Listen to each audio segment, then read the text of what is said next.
Kasus gagal ginjal akut pada anak meningkat, orang tua diminta waspada. Kasus gagal ginjal akut yang menyerang anak-anak usia 6 bulan sampai 18 tahun terjadi peningkatan terutama dalam 2 bulan terakhir. Per tanggal 18 Oktober tahun 2022 sebanyak 189 kasus telah dilaporkan, paling banyak didominasi usia 1-5 tahun. Seiring dengan peningkatan tersebut, Kemenkes meminta orang tua untuk tidak panik, tenang namun selalu waspada. Terutama apabila anak mengalami gejala yang mengarah kepada gagal ginjal akut seperti ada diare, mual, muntah, demam selama 3-5 hari, batuk, pilek, sering mengantuk, serta jumlah air seni air kecil semakin sedikit, bahkan tidak bisa buang air kecil sama sekali. Pastikan, bila anak sakit cukupi kebutuhan cairan tubuhnya dengan minum air. Lebih lanjut, gejala lain yang juga perlu diwaspadai orang tua adalah perubahan warna pada urin pekat atau kecoklatan. Bila warna urin berubah dan volume urinnya berkurang, bahkan tidak ada urine selama 6-8 jam saat siang hari, orang tua diminta segera membawa anak ke fasilitas pelayanan kesehatan terdekat untuk mendapatkan penanganan lebih lanjut.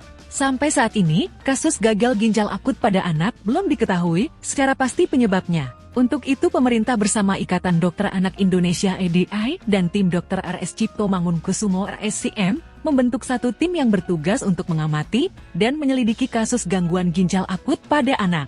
Dari data yang ada gejala yang muncul di awal adalah terkait infeksi saluran cerna, yang utama untuk itu Kemenkes menghimbau sebagai upaya pencegahan agar orang tua tetap memastikan perilaku hidup bersih dan sehat tetap diterapkan.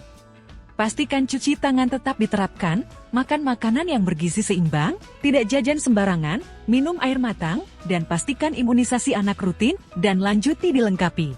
Selain itu, Kemenkes juga telah menerbitkan Surat Keputusan Direktur Jenderal Pelayanan Kesehatan Nomor HK.02.0-2.I-305/3305 tahun 2022 tentang tata laksana dan manajemen klinis gangguan ginjal akut progresif atipikal pada anak di fasilitas pelayanan kesehatan sebagai bagian peningkatan kewaspadaan.